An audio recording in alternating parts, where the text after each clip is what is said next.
Another week is here again, and I'm so excited to come your way with this edition of China Now, your weekly dose of news on current affairs happening in China. My name is Makiza Latifa. Let's begin with some news from Shanghai on China currents with Kris. Now, did you know that the prices of shipping a standard container from Shanghai to New York has surged to $4,857, marking an increase of nearly 38% to 56% compared to December 2023. While Chinese national economic media outlets have attributed it to the heightened tensions in the Red Sea, citing also the prolonged disruptions along the crucial Asia-Europe route. You'll find out more about this in a tad. And also on China currents, the Chinese Foreign Ministry has responded to Argentina's previous announcements that it will not join BRICS after the far-right President Javier Milei was elected. Details are coming up shortly, so please stay with us. China Currents is a weekly news talk show from China to the world. We cover viral news about China every week and also give you the newest updates on China's cutting-edge technologies. Let's get started.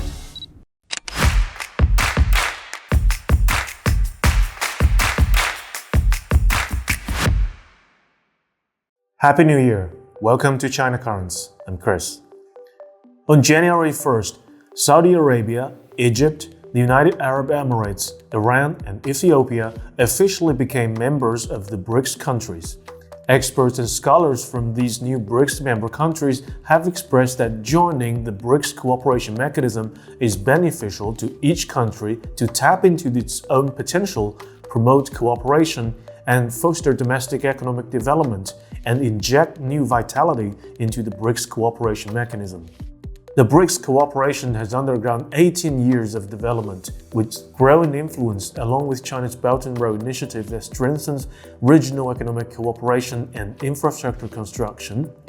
The mechanism aims to develop the domestic resources of the member states, attract investments, and foster economic ties.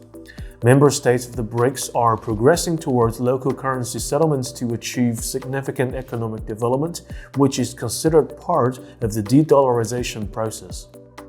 On January 2nd, Chinese Foreign Ministry responded to Argentina's previous announcement that it would not join BRICS after the far-right President Javier Milei was elected.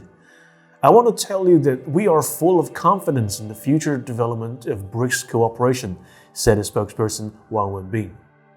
Next up, on January 2nd, Thai Prime Minister Srettha Thavisin announced that Thailand and China will permanently waive visa requirements for each other's citizens, starting from March. The Chinese Foreign Ministry has confirmed that authorities from both countries are closely communicating to finalize the specific arrangements, aiming to further strengthen cultural exchanges between the two nations. Following the news release, there was an immediate increase in searches related to traveling to Thailand on Chinese websites. On the travel website Mafengwo, searches for Bangkok increased by 200%, and searches for Thai islands increased by 166%. Fliggy, one of China's ticket booking platforms, also experienced a surge of 200% in searches for flights to Thailand. According to Thailand's tourism authority, approximately 3.4 million Chinese tourists visited Thailand in 2023, indicating a year-on-year increase. In December 2023, there were 5,328 flights on the China-Thailand route, equivalent to 48.8% of the same period in 2019 before the COVID-19 pandemic. And apart from the favorable policies, safety has been a concern for Chinese tourists traveling to Thailand. Incidents such as rampant phone fraud groups operating along the Myanmar-Thailand border and a mass shooting in Bangkok in October 2023 have severely affected the confidence of Chinese tourists. The damage to Thailand's image as a tourist destination requires further efforts from the Thai government to boost tourism and recovery. Next up, on military. On December 29, 2023, China's National People's Congress approved the appointment of Dong Jun as the Minister of Defense, ending a month-long vacancy in the position. Beginning his service in 1979, Dong served as a commander of the People's Liberation Army Navy from September 2021 to December 2023. On December 26th, the Central Military Commission announced the new commander of the Navy in promotion ceremony without revealing Dong's transfer until days later.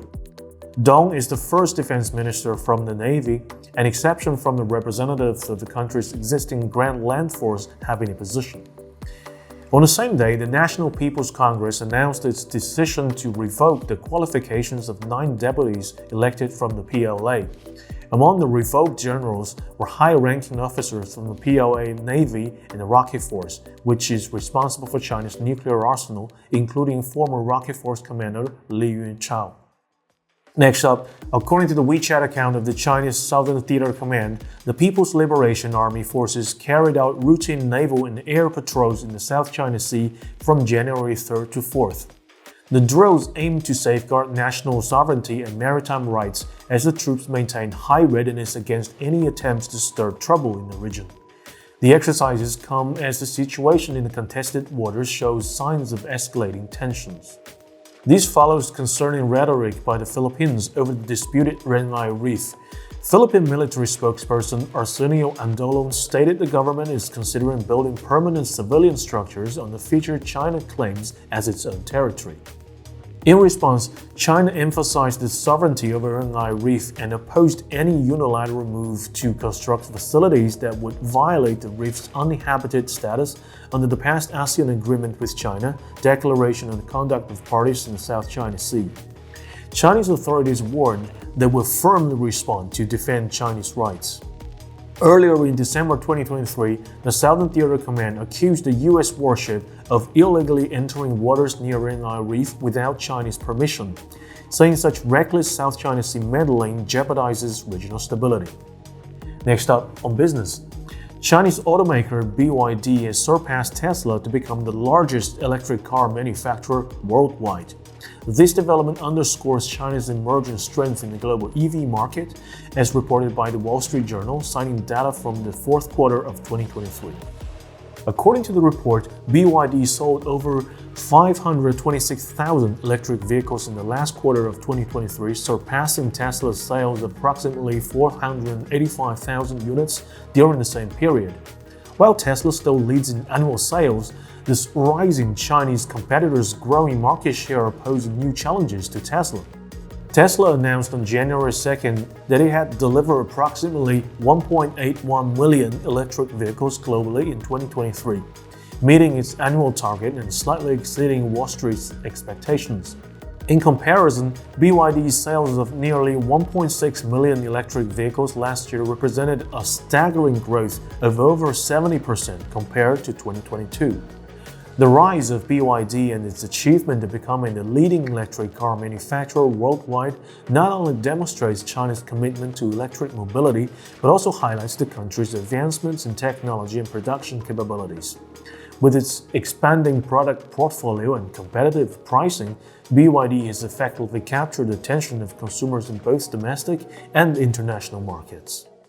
Next up, as of January 1, 2024, the price of shipping a standard container from Shanghai to New York has surged to $4,857, marking a significant increase compared to December 2023.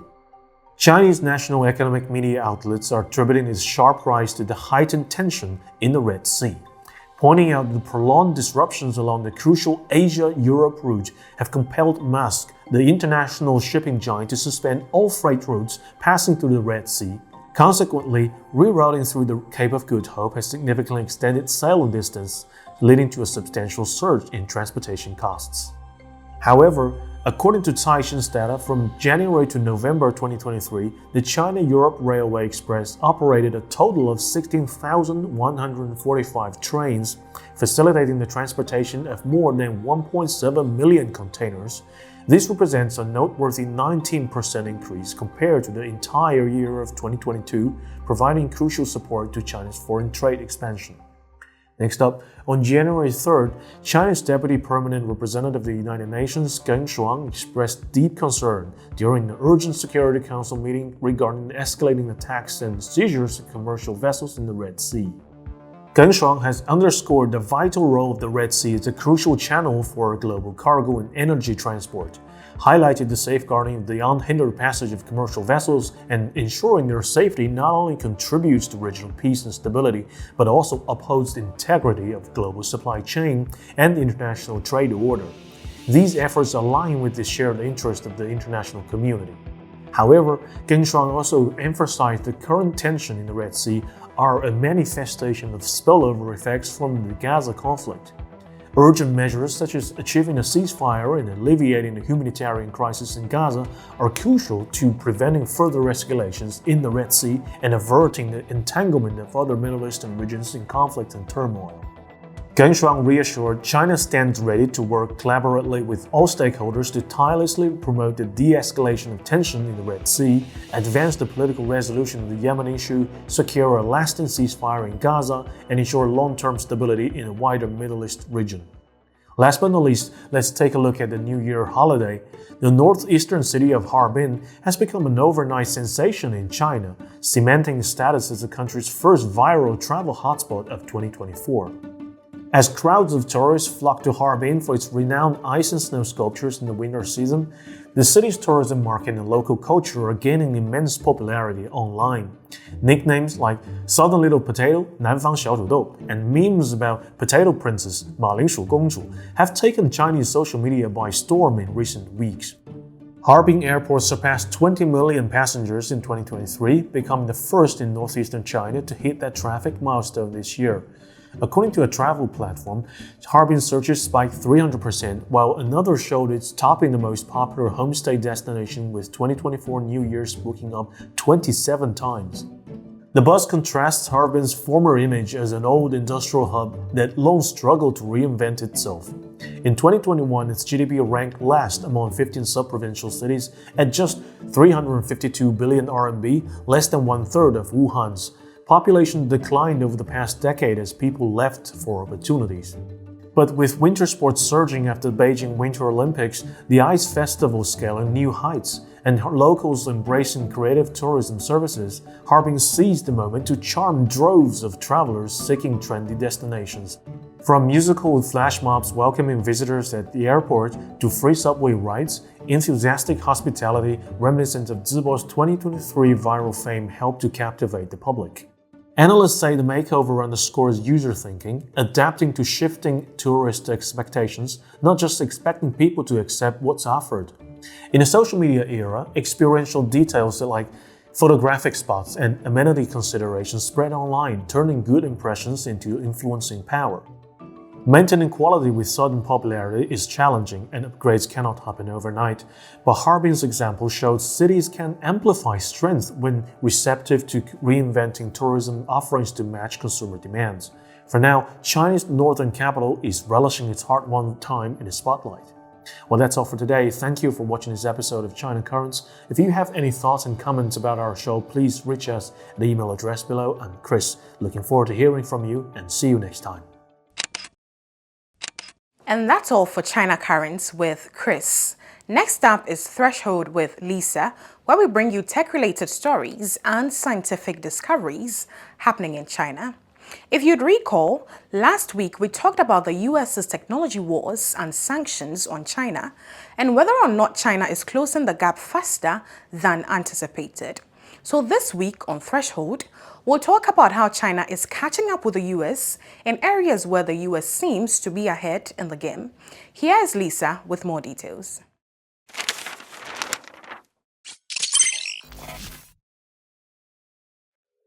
Hi, I'm Lisa and this is Threshold in China. We are going to look at a list released by an Australian think tank, ASPI. Basically, it tells you which country is leading in various technologies. So last week, we talked about high-performance computing, AI, and quantum computing, all of which the US ranks higher than China. Now let's continue. While China is trailing the US in genetic engineering, vaccine, and nuclear medicine. In genetic engineering, there is a very important technology called CRISPR. It is used to selectively modify the DNA of living organisms. Think of it as a pair of molecular scissors that can edit DNA precisely. This has huge potential for agriculture and treating diseases. As of today, the number of global CRISPR technology-related patent families has exceeded 13,000. China holds the largest share of them, and the US is just a little behind. In terms of patent flow, which points to technology export, the US stands out as the largest contributor to CRISPR-related patents, with a substantial number of patent filing in various countries. Approximately 12% of CRISPR technology applications from the US are directed to the World Intellectual Property Organization or the European Patent Office, allowing protection across multiple nations. On the other hand, approximately 90% of patents filed in China originated domestically. So patent numbers alone aren't the only indicator of technological leadership. While China leads in the sheer volume of CRISPR patents, the US demonstrates a broader international impact through its global patent filing approach. This difference in strategy is crucial in understanding the global influence of CRISPR technology development from these two countries. In a word, most of these Chinese patents on CRISPR have never crossed the border, while the US ones travel widely. In terms of vaccines, during the COVID pandemic, US companies have pioneered the mRNA technology. This is a newer technology that instructs cells to produce certain viral proteins to trigger an immune response, while China initially opted to the trusted and proven inactivated vaccine, which uses weakened or killed virus particles. mRNA vaccines typically elicit a stronger immune response but may have more side effects, while inactivated vaccines generally carry a lower risk of side effects but might offer slightly lower protection. And not until mid-2022 did Chinese firms launch their first mRNA vaccine for COVID. Also, if we look at the overall academic production like research papers, China is relatively weak in life science. The Nature Index also ranks countries and institutions by the number of scientific papers published in leading journals. In both biological science and health science, China comes at the second place right behind the US, but a distant second. So quite a far bit for China to catch up. Now let's move on to small satellites and space launch system. Small satellites, also known as CubeSats or nanosatellites, are satellites with masses ranging from 1 to 500 kilograms. They can perform various functions such as remote sensing, communications, scientific experiments, and technology demonstrations. And space launch systems are rockets that deliver payloads into orbit, for example, the small satellites. They can be classified into ground-launched, air-launched, or sea-launched systems, depending on the launch platform. The US and China are two of the leading countries in these technologies. According to the Center for Strategic and International Studies, the US has been at the forefront of these innovations, accumulating 1,763 payloads launched between 1992 and 2019. Russia comes in second with 840 payloads, and China comes at third place with 480 payloads. The US has also pioneered the use of air-launched systems such as Virgin Orbit's Launcher 1, which can provide flexible and economical options for launching small satellites. However, China is also working on a design for a reusable air-launched orbital rocket, which could offer a competitive advantage in the future.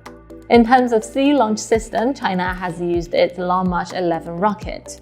This means it can reduce the constraints of land-based launch sites. Both countries are also investing in new generation launch vehicles, such as the Space Launch System in the US and the Long March 9 in China.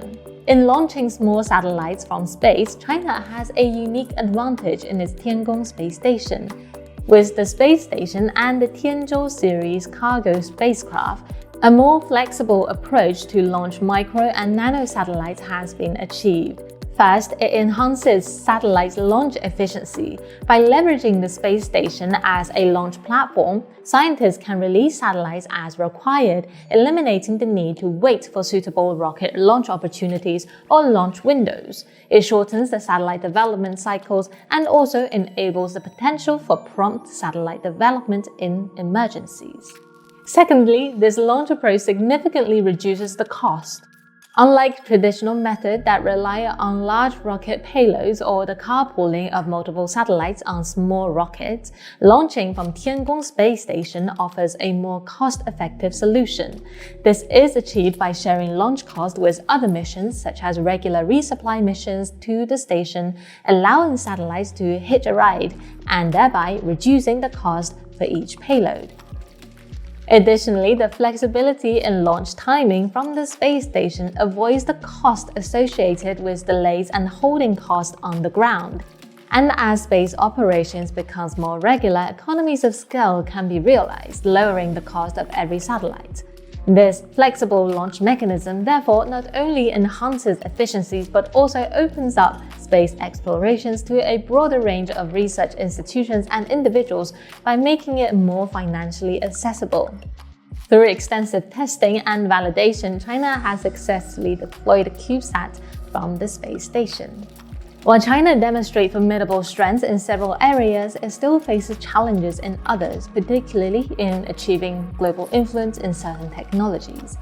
As both China and the US continue to push the boundaries of science, the world watches closely to see how these competitions will shape the future of global technology. We hope this series could provide you with insight into the complex dynamics of the US and China tech war. If you have different views or additional perspectives, please share them. We are interested to know. Thank you so much, Lisa. Let's continue the show with the Thinkers Forum, where we hear from our scholars and thinkers who have vast knowledge to share with us about very diverse topics that mostly border around China and its relations with the rest of the world. Diane Sare is an independent candidate for the U.S. Senate in the upcoming U.S. elections, and she'll be speaking about the Russo-Ukrainian war and the U.S.'s seeming interest in funding war crimes.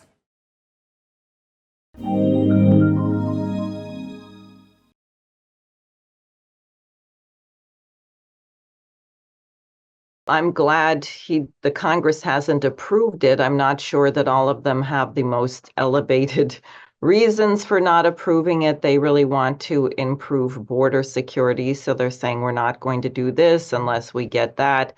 Some of them are being more clear, like Senator Tommy Tuberville, saying, Biden and others have said, well, if we don't stop Russia here, then we'll be sending boots on the ground to fight them in Europe. And I should add, of course, Biden has gotten around this by getting a hold of $200 million, which he's able to draw down without going through the Congress. So he is getting a little trickle of funding to Ukraine.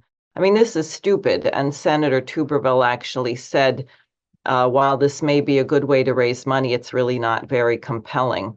I mean, I think people know that Russia, for all of their alleged designs on Europe, has not even taken Kiev. They don't even appear to be interested in taking all of Ukraine. I think they want the objectives that they stated, which is demilitarization, denazification. Ukraine has to be neutral, not join NATO, not have nuclear weapons. It's pretty straightforward. So I'm glad that some people in the Senate are at least in reality as far as that goes. I wish, however, they would be more principled and demand that we change our policy altogether and stop spending all this money on war and do something that's better for the American people and the people of the world. But it really is horrific. I mean, they are just losing enormous amounts of life. They are sending women and elderly people and children, and we don't seem to mind sacrificing large numbers of Ukrainians to, quote unquote, weaken and destroy Russia. In fact, previously, Senator Lindsey Graham, who now doesn't want to send more aid, said that Ukraine was a great investment. It's relatively cheap to kill Russians. Really sick. I also have to say, for the gigantic size of our defense budget, we don't seem to be very good at producing what's needed. We're out of ammunition to send Ukraine. That's why we started sending cluster bombs, which is unbelievable, a war crime, I would say, because Biden said we don't have enough 155 millimeter shells. The whole thing is sort of a farce. And I also would add that Bibi Netanyahu should really pay attention to what's happening with Zelensky. Because if Netanyahu believes the U.S. has his back and he can act with impunity, if he gets into a wider war and morality doesn't seem to matter, the fact that Bibi Netanyahu has now just started flooding tunnels with salt water, which could destroy what little is left of the drinking water supply in Gaza, not to mention killing even the hostages that we claim to care so much about. He will be left hanging just as Zelensky is going to be left hanging now, or something catastrophic like a nuclear bomb or biochemical, perhaps something like that. I think the situation is quite dangerous, actually, on account of the delusional arrogance of the Biden administration. If Hezbollah gets involved, if Iran gets involved, if Russia gets involved, the United States just doesn't have the military productive capability to back him up. That's a longer story, which began about 60 years ago when President Kennedy was assassinated in 1963.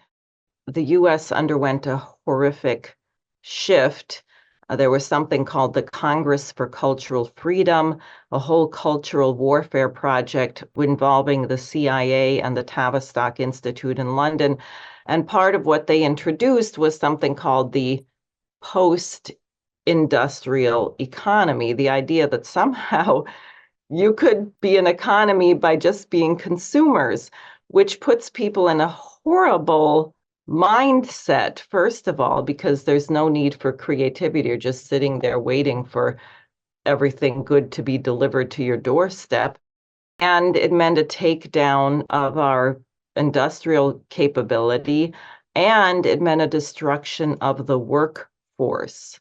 I've heard story like Boeing, I think, had a facility in Kansas. They couldn't even find Americans with the skills to work there. There was an upstate, maybe it was either Connecticut or upstate New York highway project, and not enough of the applicants could pass a drug test to be employed there. So we would have to do a real crash program to rebuild our industrial base. We would have to, first of all, have a national mission, a purpose for the good, which would inspire young people and cause them to want to develop their skills as engineers or scientists, or to work hard and laboring to get certain things done. We don't have that sense of national purpose. We are a very destructive nation right now, and I think it frankly makes people very depressed. And if they are depressed, then they're more inclined to take drugs, die of drug overdose, commit suicide, and certainly not work very hard. Well, I don't think Biden is very interested in solving domestic issues in the United States. There's been no indication of that so far. Our infrastructure is crumbling. In the state where I live, New York, I just learned that of the top 10 cities for child poverty, the state of New York has 3 of them, Buffalo, Rochester, and Syracuse. The city of Syracuse has a child poverty rate of 48%. Now, Biden has been in there for 3 years or 2.5 years, already 3 years, and has not addressed these matters really at all. So if they don't fund Ukraine, maybe they'll send it all to Israel. Maybe they'll come up with some other boondoggle, but I seriously doubt it's going to do anything to help the American people. Americans are very overwhelmingly against spending all this money on war. That was one of the reasons people really liked Donald Trump, because he said we shouldn't have a war with Russia. We shouldn't have a war with China. Now, unfortunately, Trump tends to be very much in this Christian Zionist faction. So his policy toward Israel and Hamas and Palestine, etc., is very one-sided and not conducive to peace. That's unfortunate. But the American people really reject this. And I can tell you from my own organizing in the street, I was at Columbia University yesterday. People were very distraught. They said, we don't have a presidential candidate. We hate Biden, but Trump, Kennedy, they both are supporting Israel's slaughter of innocents in Gaza, and we don't know where to turn. And of course, I said, well, that's why my I'm running for U.S. Senate from New York. I don't have the resources at the moment to run a presidential campaign, but I am making my campaign national. And I just started actually setting up support committees I'm working toward 50 states. We have 20 states so far, to put a spotlight on the New York Senate race as a way for the American people to make their voice heard, that they don't want war, they don't want to keep funding it. We could completely retool all these military corporations to do things that are productive and necessary, and people could still get paid for it, and we'd be a lot better off. And next on the Thinkers Forum is Phakamile Hlubi Majola, the spokesperson for the National Union of Metal Workers of South Africa, whose submission touches on a lot of important areas, especially the resilience of the Palestinian people in their quest for freedom from the Israeli aggression they continue to suffer.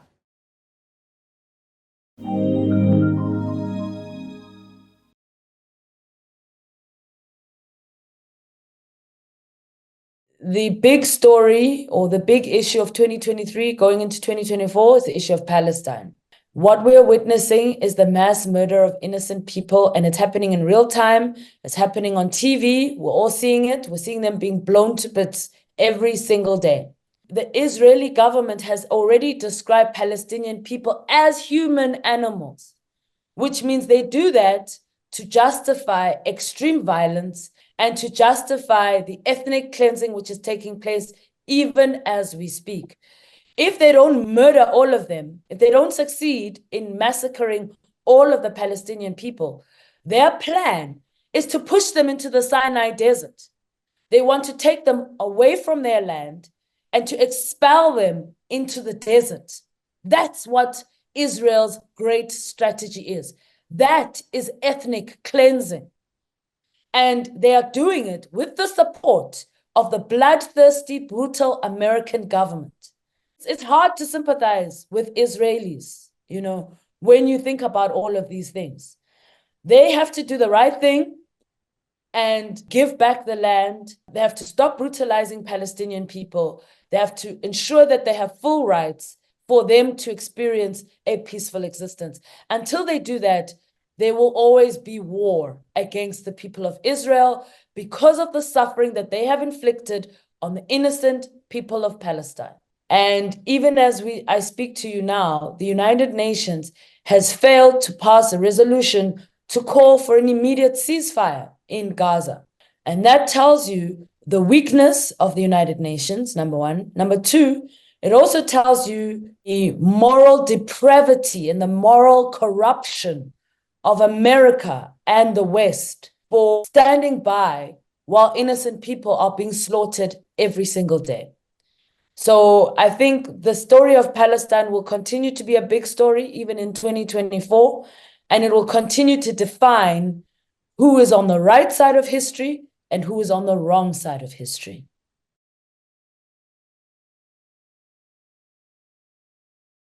I suppose you could say the world is divided. I think there is definitely more division now than there was previously. A lot of that has to do with geopolitics.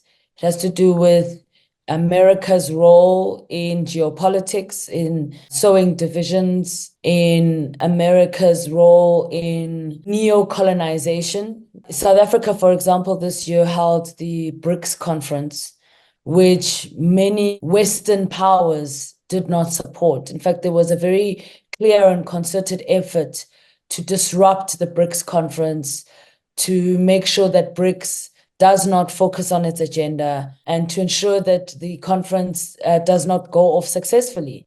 Thankfully, they failed in their attempts. But what is more obvious is the divisions amongst us. It's very clear that there's a clear separation between the global north and the global south, and that our ideals are very different. And if you look at what's happening in Palestine, for example, the suffering of the Palestinian people, the bombing campaign led by Israel, supported by America and other Western powers, the fact that none of them have the moral fortitude, or none of them have taken a correct stand on the mass murder of innocent Palestinians shows you just how separate we are. Progressive countries like South Africa, countries in the global south have been very clear about how they view Palestine, how they view the conflict, how they view Israel's role in the mass murder of innocents in Palestine. But America and other Western powers continue to support Israel. They continue to support Israel in its bombardment and the weapons that they've been given to continue to inflict suffering on the Palestinian people. So yes, I think the world now is more divided than it's ever been before. And that's because it's very clear where the global south is and where our values and where we stand on issues of human rights, on issues of colonization. And it's very clear where the West is on those issues. And I think going forward, I think we are going to continue to be even more divided than we currently are.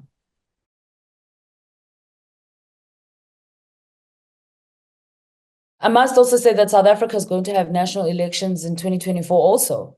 So it is a big year. It's a big election year for many parts of the world. And it really depends on the outcome of the elections. It's difficult to say whether it will make us more divided or more united. I think the only thing that will define that will be the actions that are taken after those elections. It'll be defined by who takes power after those elections. In America, the battle is between Joe Biden of the Democrats against Donald Trump, who is Republican. There are those who say a presidency under Donald Trump will mean more divisions. I don't know. If you're asking members of or people from the African continent whether things will improve or worsen, we might say that they'll be the same because the policies that America has had towards Africa have been policies of imperialism, colonialism, and that hasn't changed regardless of whether the president was a Democrat or a Republican. So I think that's going to be a very interesting year next year to see what comes out of that election. In South Africa, it's a big year because the current governing party, the African National Congress, is doing very, very badly. They've lost a lot of support. The polls, there are suggestions that they might only win through a coalition. We don't know. There's also the rise of political parties like the Economic Freedom Fighters. The EFF is a party that some have described as a radical left party. If they do well in the elections next year, it does mean that there will be a significant shift in policies in South Africa. And it also means that even the way that South Africa engages with certain countries, that might also change. So it really does depend how these elections work out next year. We'll probably know better once those elections have taken place.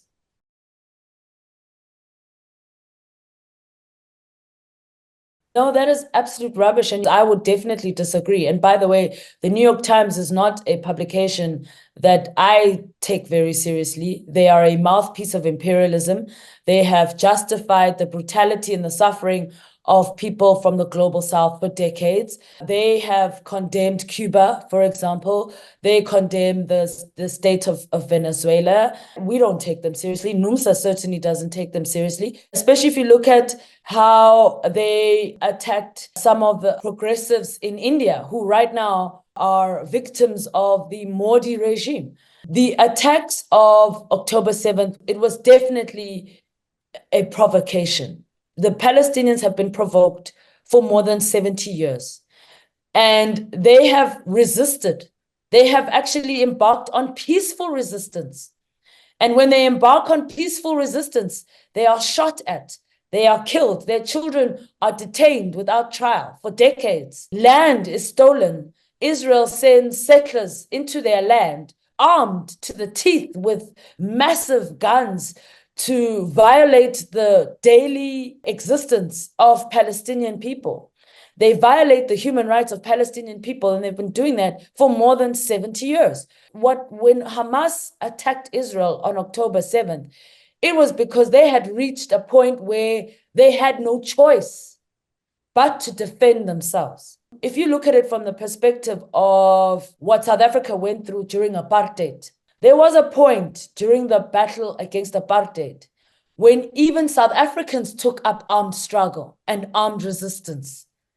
When there was a time when there was a bombing campaign led by members of Umkhonto weSizwe, which is an armed wing of the ANC, innocent people died in that bombing campaign. But that was because we were responding to extreme levels of brutality and violence from a racist apartheid state. You cannot see those things in isolation. The people of Palestine are doing the exact same thing. For decades, they have resisted peacefully, and their peaceful resistance has been responded to with extreme violence. At some point, peaceful resistance will transform into armed aggression. That is only natural. That is the natural order of things. And if Israel wants peace, then Israel needs to stop being the aggressor. Then Israel needs to return the stolen land. And Israel needs to ensure that Palestinian people are able to live peacefully with full human rights and full democratic and political rights and full control of the land on which they were born. Until that day comes, unfortunately, Israel and Israelis can never be peace. There can never be peace for them if there is no peace in Palestine.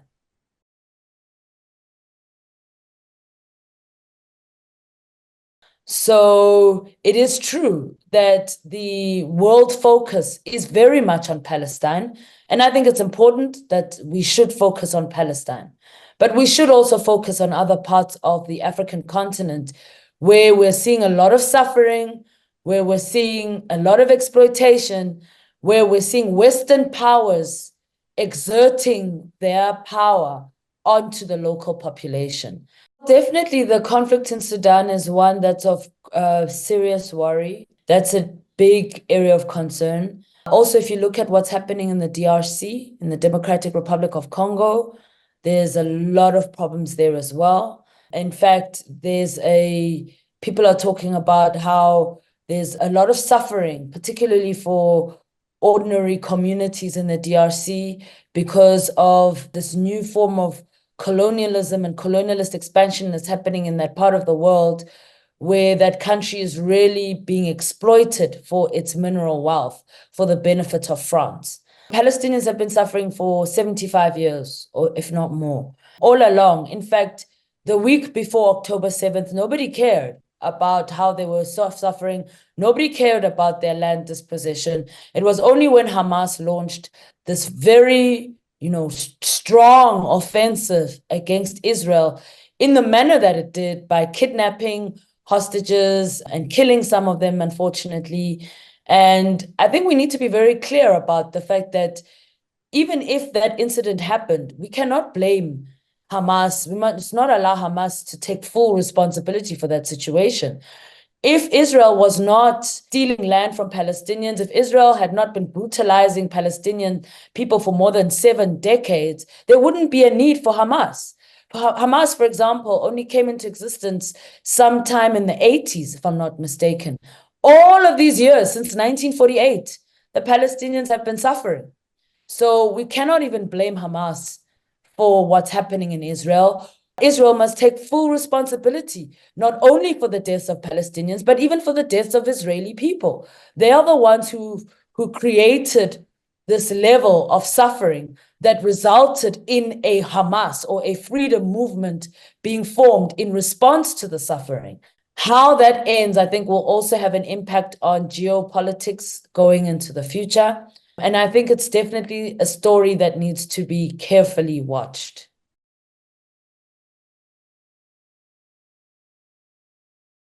I wouldn't say, so for me personally, I wouldn't say there's an individual who's a figure.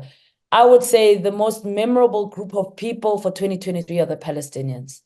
They have shown so much bravery, they've shown so much courage, they've shown so much resolve. I don't know how they continue to have faith in this concept of freedom for themselves as a people after all that they have suffered. And I would definitely say that the most memorable group of people of 2023 are the Palestinians.